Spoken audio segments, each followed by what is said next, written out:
অহা 8ৰ পৰা 14 ডিচেম্বৰলৈ 7 দিনীয়া কাৰ্যসূচীৰে কয়াকুছি কুৰিহা বাঁহ বেত হস্তশিল্প আৰু বাণিজ্য মেলা আয়োজন কৰা হৈছে। গতিকে তাৰ উপলক্ষে আজি লাইখুটি স্থাপন অনুষ্ঠান অনুষ্ঠিত হ'ল। যথেষ্ট ভাল লাগিছে। তো সকলোৰে সহায় সহযোগিতা কামনা কৰিলোঁ। সকলোৱে যেন মেলা চাবলৈ আহে বা বাঁহ বেতৰ শিল্পৰ লগত যিসকল শিল্পী জড়িত আছে তেখেতসকলক আৰু উৎসাহিত কৰে। এইখিনিয়ে আৰু আজি আমাৰ ইয়াতে আমন্ত্ৰিত অতিথি হিচাপে আমাৰ SP মহোদয়ৰ হৈ আমাৰ এডিশ্যনেল SP হাজৰিকা বাইদেউ আছিলে। আমাৰ ছায়েন্স এণ্ড টেকন'লজি ডিপাৰ্টমেণ্টৰ ডাইৰেক্টৰ, আমাৰ এই অঞ্চলৰে সন্তান মোৰ স্বামী ৰহমান ডাঙৰীয়া আছিলে। লগতে আৰক্ষী থানাৰ কয়াকুছি আৰক্ষী থানাৰ OC তেখেতো আছিলে। লগতে আমাৰ বৰপেটা জিলাৰ অতিথিসকল আজি ইয়াতে উপস্থিত আছিলে। তো অনুষ্ঠান তো আহিলোঁ। মই যোৱা বছৰ শুনিছিলোঁ যিহেতু SP অফিচৰ পৰা পাৰ্মিশ্যন লাগে। হয়, মই আচলতে তেনেকৈ নাভাবোঁ। এই বাণিজ্য মেলা কেৱল বাণিজ্য মেলাই নহয়, ইয়াতে বিভিন্ন শিল্প কলাসমূহ প্ৰদৰ্শিত হয়। আমাৰ সমাজত কিছুমান লুকাই থকা যুৱ প্ৰজন্ম বা কণ ল'ৰা ছোৱালীৰ যিসমূহ প্ৰতিভা, সুপ্ত প্ৰতিভা, সেই সুপ্ত প্ৰতিভাসমূহ বিকশিত হোৱাৰ এখন মঞ্চ হয় যে এতিয়া পৰীক্ষাৰ সময়ত জোৰকৈ লাউড স্পীকাৰত গান বজালে অকণ ল'ৰা ছোৱালী যিহেতু মেট্ৰিকো আহি আছে সোনকালে তেখেতসকলৰ অসুবিধা হয়। গতিকে যিসকল আজি বাণিজ্য মেলাৰ যিসকল আমাৰ কৰ্মকৰ্তা আছে, সভাপতি সম্পাদক আছে, তেখেতসকলক মই অনুৰোধ জনাইছোঁ পৰীক্ষাৰ প্ৰতি নজৰ ৰাখি ডাঙৰ লাউড স্পীকাৰত গান গোৱা বা গান বজোৱা এইসমূহ অকণমান সীমিত ৰাখিলে মোৰ মতে ভাল হয়।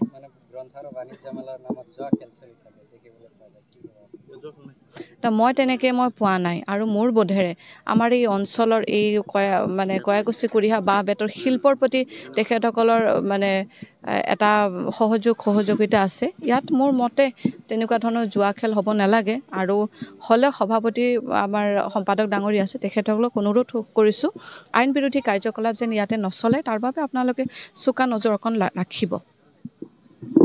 সমগ্ৰ ভাৰত সমগ্ৰ অসমে চিনি পায় সেই অঞ্চলৰ মোৰ বোৱাৰী। আজি হয়তো বাহিৰত বহুত মানুহে চিনি পায়, কাৰণ ইতিমধ্যে এই অঞ্চলৰ হস্ত নিৰ্মিত যিসমূহ শিল্পকলা আছে সেইসমূহ কেৱল ভাৰততে নহয় বাহিৰতো ইয়াৰ ৰপ্তানি হয় বা চাহিদা এটা আছে। কিন্তু আমি হয়তো ভিতৰলৈ গ'লে সেইসমূহ শিল্পী যিসমূহ আজি বাঁহ বেতৰ শিল্পৰ লগত জড়িত হৈ আছে, যে প্ৰজন্ম ধৰি আমাক সমগ্ৰ অসম তথা ভাৰতবৰ্ষত আমাক চিনাকি পৰিচয় কৰাই দিবৰ বাবে সক্ষম হৈছে, সেইসমূহ শিল্পীৰ হয়তো দুৰ্দশাৰ কথা আমি বহুতেই নাজানো।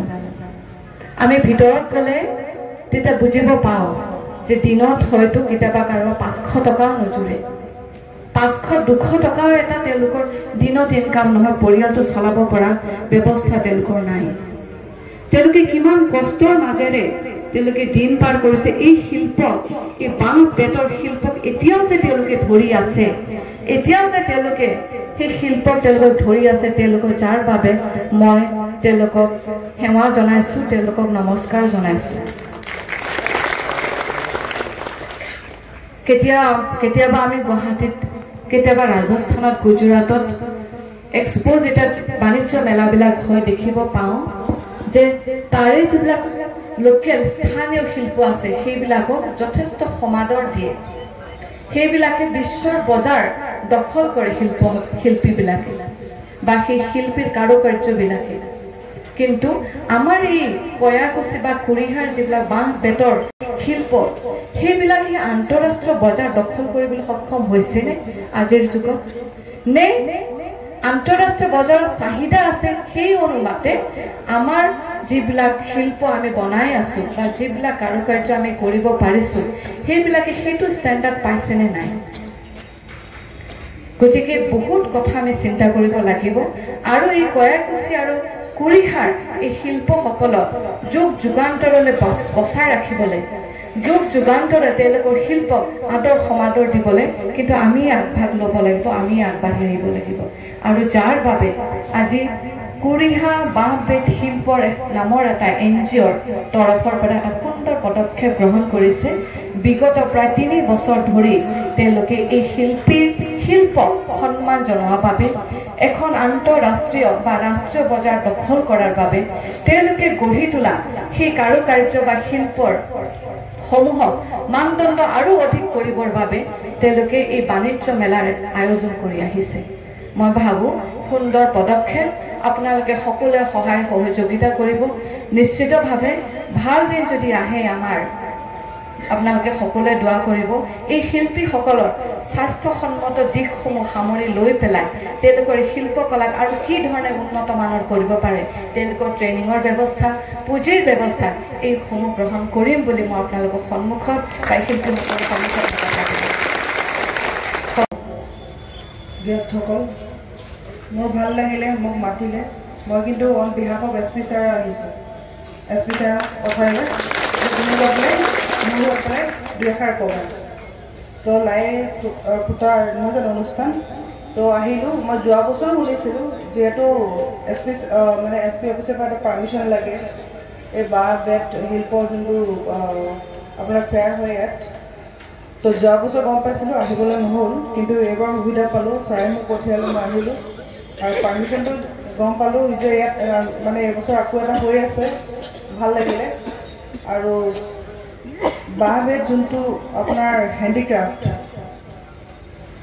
এইটো আমাৰ অসমত বিশেষকৈ মানে প্ৰত্যেক ঘৰত গ'লে মানে দেখা পায়, নহয় জানো?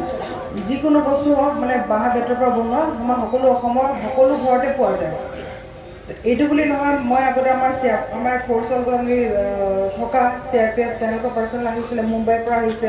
তেওঁলোকে কৈছে যে ইয়াৰ পৰা মই কেনেকৈ লৈ যাওঁ, মই কেনেকৈ ইয়াৰ পৰা মই কেৰি কৰি লৈ যাওঁ, যে বেতৰ যোনবোৰ চোফা ছেট থাকে আৰু কিছুমান বাঁহৰ পৰা বনোৱা বস্তু মই কেনেকৈ ইয়াৰ পৰা তালৈ লৈ যাওঁ মুম্বাইলৈ। তাৰমানে তেওঁলোকে কৈছে যে আমাৰ ইয়াত পোৱা নাযায়। ইয়াত যোনটো দেখিছোঁ মানে ইমান ধুনীয়া আৰ্টিষ্টিক, ইমান ধুনীয়া মানে হাতৰ পৰা বনাই, ইমান পলিচ হৈ যায় বস্তুবোৰ বোলে আমি তাত নাপাওঁ, ইয়াত গ'লে তাত মানুহে চাব। তো এনেকুৱা নিচিনা যদি আমি বেলেগ ষ্টেটৰ মানুহৰ পৰা শুনা পাওঁ, তেতিয়া আমাৰ মনটো ভাল লাগি যায় যে আমাৰ অসম সঁচাকৈ হেণ্ডিক্ৰাফ্ট বহুত ৰিচ, বহুত ধনী, নহয় জানো? তো এইবোৰ দেখিছোঁ আমি যিমানবোৰ আপোনাক কুৰিহাৰ বুলি কৈছে, তেওঁলোকৰ মানুহক আমি যোনবোৰ হেণ্ডিক্ৰাফ্টৰ লগত ইয়াৰ লগত ব্যস্ত হৈ আছে, মানুহৰ কাম কাজত ইয়াৰ লগত জড়িত, সেই মানুহক আমি এনকাৰেজ কৰিব লাগে। যিমান পাৰোঁ আমি সহায় কৰি তেওঁলোকক আগবঢ়াই লৈ যাব লাগে। বোলে অসমত নহয়, দেশত যোনটো ইণ্টাৰনেশ্যনেল স্তৰত কৈছে সেইটো আগবাঢ়ি যাব লাগে। আৰু আমি এইটো আশা কৰোঁ আপোনালোকে যে ইমান ধুনীয়াকৈ আগবাঢ়ি আপোনালোকে ইমান ধুনীয়াকৈ ইনিচিয়েটিভ লৈছে বাইদেউ, তাৰ কাৰণে ধন্যবাদ। আৰু ভাল লাগিছে আজি আপোনালোকে ইমানকেইজন মানুহ আছে, আমি গৈ পেলাই আৰু কেইজনমানক কৈ দিম, নহয় জানো? তেনে গোটেই মানুহে গম পাব। যেনে ক'লে যে কুৰিহা ক'লে বহুত ফেমাছ, শুৱালকুছিটো ফেমাছেই। কুৰিহা বুলি ক'লে যোনটো ইয়াৰ লগত আৰ্টিষ্ট যোন কিছু মানুহ ইয়াত মানে জড়িত হৈ আছে, তো তেওঁলোকক কি উৎসাহ জনাব লাগে আমি, তেওঁলোকক সদায় মানে আগুৱাই লৈ যাব লাগে তেওঁলোকক। তো সেইটোৱে মই আশা কৰোঁ। আৰু সকলোৱে আপোনালোকে ইনিচিয়েটিভ ল'ব যাতে আমাৰ যোনটো থলুৱা যোনটো আৰ্ট আছে সেইবোৰ আগুৱাই লৈ যাব লাগে। তাকে আৰু বেছি নকওঁ।